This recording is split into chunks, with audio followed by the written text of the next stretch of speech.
to prepare castor oil and almond oil mix for hair growth.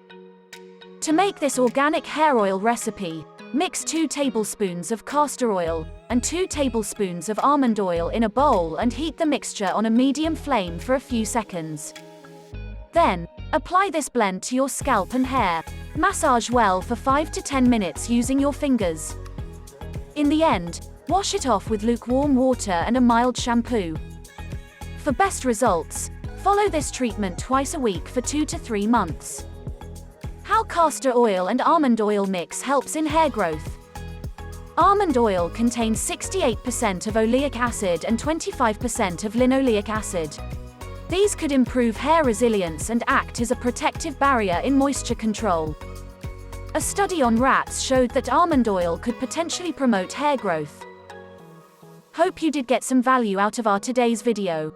If you really did, hit subscribe button, press the bell icon in order to get regular updates from our channel.